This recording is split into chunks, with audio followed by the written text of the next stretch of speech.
बहुत साल पुरानी बात है। प्राचीन इजिप्ट में अब्दुल्ला नाम का एक बहुत बड़ा कपड़ों का व्यापारी था। अब्दुल्ला बहुत ही अमीर था और साथ ही नेक और रहमदिल था। अब्दुल्ला के उस शहर में लगभग 5 दुकानें थी। इतना कुछ होते हुए भी अब्दुल्ला कभी कभी बड़ा उदास रहता था क्योंकि उसे कोई संतान नहीं थी। वो हमेशा साधु, मौलवी और महंतों की सेवा करता, गरीबों में कपड़े बांटता और दुआ करता कि उसे एक बेटा नसीब हो। आखिर भगवान ने उसकी सुन ली और जल्द ही उसके घर में एक बच्चे का जन्म हुआ। अब्दुल्ला ने बड़े प्यार से उसका नाम सुल्तान रखा। एक दिन अब्दुल्ला ने एक ज्योतिष को घर बुलाया। ज्योतिष ने बच्चे की कुंडली देखी और कहा, ये लड़का शूर है, लेकिन जब ये 16 साल का हो जाएगा तब उस पर बहुत बड़ा संकट आएगा, जिससे उसका जीवन बड़ा ही दुखदायी हो जाएगा। मेरा बेटा शूरवीर है ना, यही काफी है। वो खुद ही उन संकटों से और आपदाओं से जूझ लेगा। कुछ सालों बाद सुल्तान 16 साल का हो गया। अब्दुल्ला के बहुत समझाने पर भी सुल्तान दुकान पर ध्यान न देता। उसका सारा ध्यान खेल कूद में ही लगा रहता था। अब्दुल्ला को अपने बेटे की बहुत चिंता होती। उसी चिंता ने उसे घेर लिया और वो बहुत बीमार पड़ गया और इसी बीमारी में उसकी मौत हो गई। सुल्तान को व्यापार की कोई समझ न थी। इसी वजह से जल्द ही उनका दिवाला निकल पड़ा। जल्द ही उसे अपनी 5 दुकानें बंद करनी पड़ी। अब उसके पास उनका बड़ा सा मकान ही बचा हुआ था जिसमें वो और उसकी माँ रहती थी। एक दिन रात के समय जब सुल्तान सो रहा था, एक वृद्ध सन्यासी उसके सपनों में आया। सुल्तान बेटा, उठो। आप कौन हो? घबराओ मत, अब मेरी बात ध्यान से सुनो। तुम कल सुबह उठकर ईरान देश के लिए निकल पड़ना। वहाँ तुम्हारा नसीब जगमगा उठेगा। इतना कहते ही वो सन्यासी गायब हो गया। सुल्तान नींद से जाग गया और उसने वो बात अपने माँ को बताई। बेटा, सपने कभी सच नहीं होते, उन पर विश्वास कैसे किया जाए? लेकिन माँ, मुझे ये सपना सच लग रहा है और जो सन्यासी मेरे सपनों में आया था वो भी बड़ा शक्तिशाली लग रहा था। मुझे लगता है कि मुझे ईरान देश जाना चाहिए। और इस तरह अपने माँ की बात ना सुनकर सुल्तान ईरान देश आ पहुँचा। बड़ी दूर की यात्रा होने के कारण वो बहुत थक गया था। उसे जल्द ही नींद आ गई। सपने में फिर से वही सन्यासी उसके सामने आया। सुल्तान बेटा, ये तुम्हारी परीक्षा थी। मैं देखना चाहता था कि क्या तुम में साहस है कि तुम ये इतनी मुश्किल यात्रा कर पाओ। अब वापस अपने घर चले जाओ, वहीं पे तुम्हें धन का लाभ होगा। जैसे ही सुल्तान की नींद खुली, वो अपने आप को कोसने लगा। मैं तो गधा ही हूँ। माँ की बात ना मानकर मैंने बड़ी गलती की है। मेरा नसीब है कि मैंने ये बात और किसी को नहीं बताई, वरना सभी मुझ पर हंस पड़ते कि मैंने एक सपने को ही सच मान लिया। सुल्तान अपने घर पहुंचा। उसने सारी बात अपने माँ को बताई। माँ ने उसे दिलासा देते हुए कहा, जो हुआ सो हुआ। अगर तुम्हारे नसीब में धन है तो वो तुम्हें यहीं पर मिलेगा। अब आगे सोचकर काम करना। सुल्तान ने अपने माँ की बात मान ली, लेकिन उसी रात फिर वही सन्यासी उसके सपनों में आया। सुल्तान, तुम्हारे नसीब खुलने का समय आ चुका है। कल सुबह उठकर अपने पिताजी के कमरे में जाके तुम उस कमरे की खुदाई करना। वहाँ तुम्हें अपार धन का लाभ होगा। नींद खुलते ही सुल्तान भागते हुए अपने माँ के पास पहुँचा। उसकी सारी बात सुनकर माँ हंस पड़ी। क्या तुम्हें अभी भी इन सपनों पे विश्वास है? ठीक है, अब तुम अपने मन की तसल्ली कर ही लो। ईरान जाने से तो ये अच्छा है कि तुम मेरे पास तो रहोगे। सुल्तान ने उस कमरे की खुदाई शुरू की।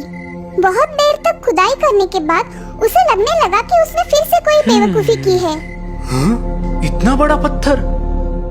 जैसे ही उसने वो पत्थर हटाया, उसे अंदर जाती हुई कुछ सीढ़ियाँ नजर आई। माँ, यहाँ पे तो एक सुरंग है। माँ को ये सब देख बड़ा आश्चर्य हुआ। जब वो दोनों उन सीढ़ियों से उतरकर नीचे उस कमरे में पहुँचे, इतना सारा सोना! हाँ? वो कैसी रोशनी है?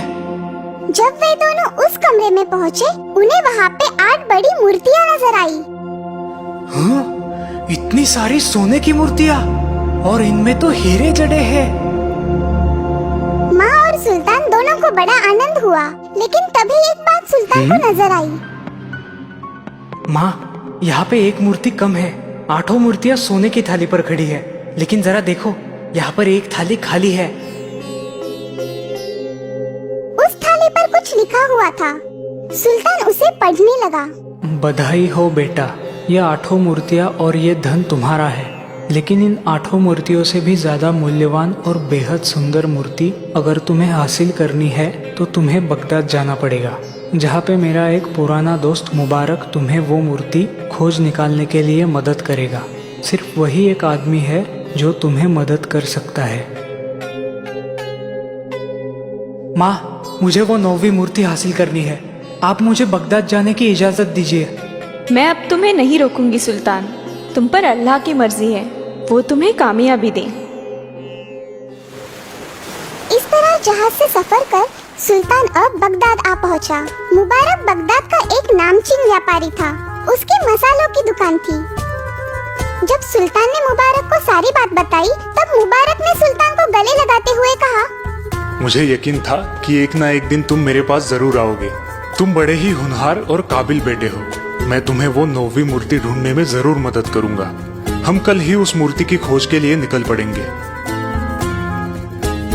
दूसरे दिन ऊंटों पे सामान लाद के वो दोनों निकल पड़े। शहर से थोड़ा दूर जाते ही उन्हें एक जंगल लगा। अब यहाँ से हमें पैदल जाना पड़ेगा। ऊंटों को वहीं छोड़ वे दोनों जंगल के अंदर घुस गए। जंगल बड़ा ही डरावना था। कुछ दूर जाने पर उन्हें एक गुफा लगी। हमें इस गुफा में से अंदर जाना पड़ेगा। तुम्हारे पास जो मशाल है उसको जलाओ।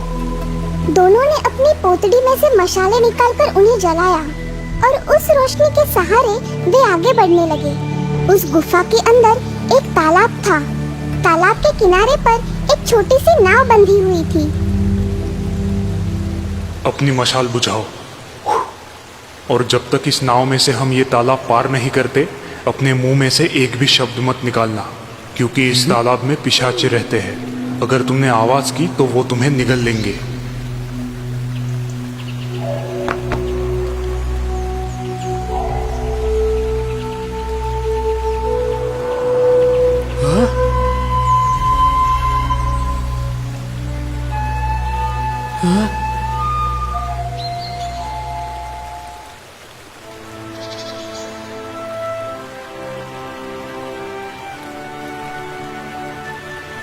हाँ?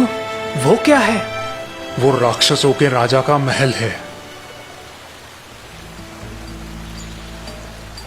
अब हमें आगे नहीं जाना चाहिए, नहीं तो ये राक्षस हमें मार डालेंगे। फिर मुबारक कुछ मंत्र पुटपुटाने लगा और एक बड़ा सा घेरा उसने जमीन पर खींचा। हम दोनों को इस घेरे में ही रहना है। अब मैं फिर से मंत्र पढ़ूंगा। जैसे ही इन राक्षसों का राजा हमारे सामने आएगा और तुम्हारी मांग पूछेगा, तुम उससे वो 9वीं मूर्ति मांग लेना। लेकिन याद रखना, गलती से भी इस घेरे के बाहर कदम ना रखना, वरना तुम जल के राख हो जाओगे। ऐसा कहकर वो फिर से मंत्र पढ़ने लगा।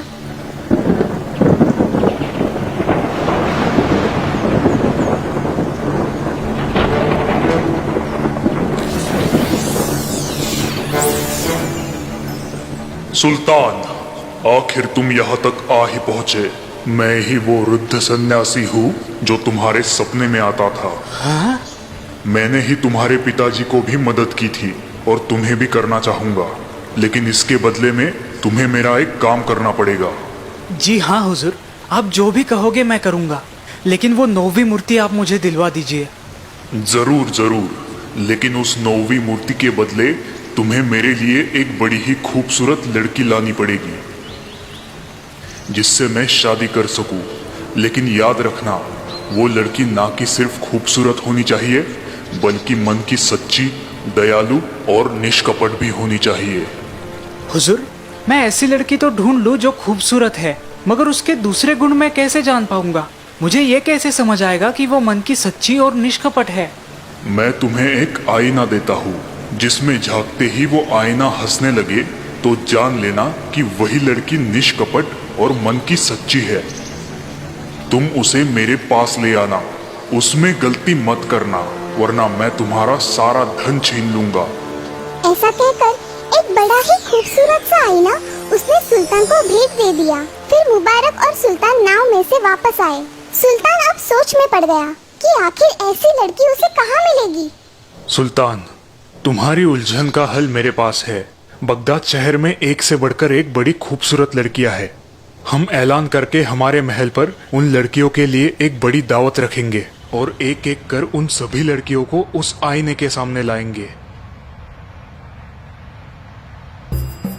शहर में ऐलान किया गया। इस शहर की तमाम नौजवान और खूबसूरत लड़कियों को ये दावत दी जा रही है। हुजूरे आला मुबारक जी के पास एक बड़ा सा जादुई आईना है जो इन लड़कियों में से एक सबसे खूबसूरत लड़की को चुनेगा और फिर उसे 10,000 सोने के मोहरे इनाम दिए जाएंगे। अब शहर में बड़ी हलचल मच गई। सभी लड़कियां सज धज कर दावत के लिए आ पहुंची, लेकिन जैसे ही वो आईने के सामने खड़ी होती, आईना जोर जोर से रोने लगता और लड़कियां शर्माकर और घबराकर वहाँ से भाग जाती। धीरे धीरे सभी लड़कियां महल में से मायूस होकर चली गई। यह आईना तो रोते ही जा रहा है। हाँ? आईना हंस रहा है। ये कैसे हुआ? वो दोनों दौड़ते हुए उस कमरे में आ पहुँचे। उन्होंने देखा कि उस घर की नौकरानी की लड़की उस आईने के सामने खड़ी है और उसे देख वो आईना जोर जोर से हंस रहा है। मुझे माफ कीजिए हुजूर, इस आईने के सामने आने का मेरा इरादा न था, लेकिन मैं इस कमरे को साफ कर रही थी। मुझे लगा कि इस आईने को भी साफ किया जाए, और जैसे ही मैं इस आईने के सामने आई, ये जोर जोर से हंसने लगा। इसमें मेरी कोई गलती नहीं है, मुझे माफ कीजिए। तुम्हारा नाम क्या है?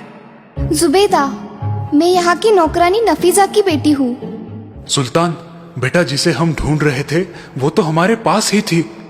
घबराओ मत बेटी, हम तुम्हें इनाम देंगे।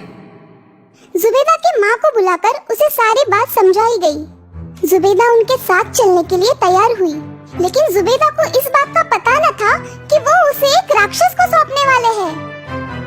जुबैदा को साथ लेकर वो उस राक्षस की नगरी की तरफ जाने लगे, लेकिन सुल्तान को ये बात अब बिल्कुल ही पसंद नहीं आ रही थी कि वो एक लड़की को अपने स्वार्थ के लिए एक राक्षस को सौंप रहा है।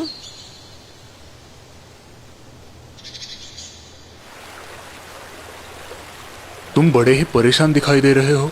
चाचा जान, ये लड़की बड़ी ही भोली और नेक है। क्या उसको राक्षस को सौंपना ठीक रहेगा?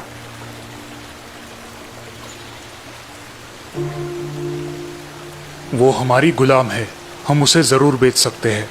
लेकिन अपने स्वार्थ के लिए मैं इस लड़की की बलि क्यों दूं? क्योंकि तुमने यही वचन उस राक्षस को दिया है। अपना वचन निभाओ, वरना वो राक्षस तुम्हारा सर्वनाश कर देगा।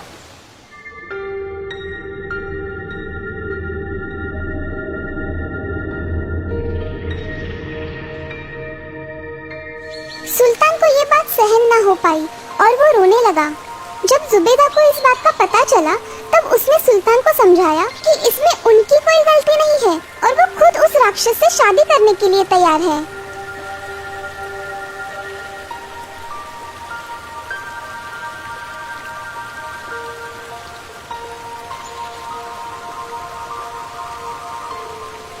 अब वो उस महल के पास आ पहुँचे।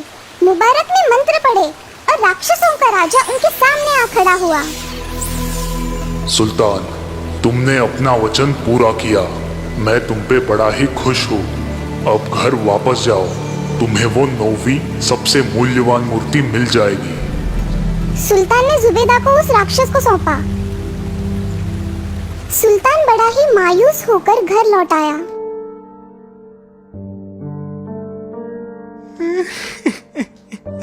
क्या हुआ बेटा, तुम खुश नहीं हो? सुल्तान ने उसे सारी बात बताई। क्या तुम जुबैदा से प्यार करने लगे थे? हाँ, शायद, क्योंकि वो बड़ी ही नेक और मन की सच्ची थी। जो हुआ उसे बदला नहीं जा सकता, लेकिन एक बात हो सकती है। राक्षस ने कहा था कि वो 9वीं मूर्ति तुम्हें मिल जाएगी। तो अब हम नीचे जाके देखते हैं कि क्या उसने अपना वचन निभाया है, और अगर उसने अपना वचन निभाया होगा तो हम वो मूर्ति उसे वापस कर देंगे और उसके बदले में हम उस लड़की को उससे छुड़ा लेंगे। सुल्तान को ये बात पसंद आई। वो दोनों नीचे उस कमरे में पहुँचे।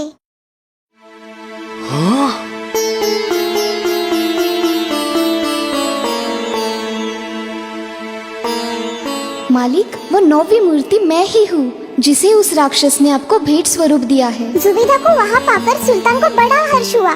तभी वो राक्षस वहाँ पे प्रकट हुआ, लेकिन अब उसका रूप एक राक्षस की तरह विकराल और भयानक नहीं था। मैं यक्ष हूँ, स्वर्ग में रहता हूँ। ये तुम्हारी परीक्षा थी और तुम उसमें सफल हुए। यही वो नौवीं मूर्ति है जो किसी सोने, हीरो या मोतियों से भी ज्यादा मूल्यवान है। और मैं ये चाहता हूँ कि तुम इससे शादी करो और एक खुशहाल जिंदगी बिताओ।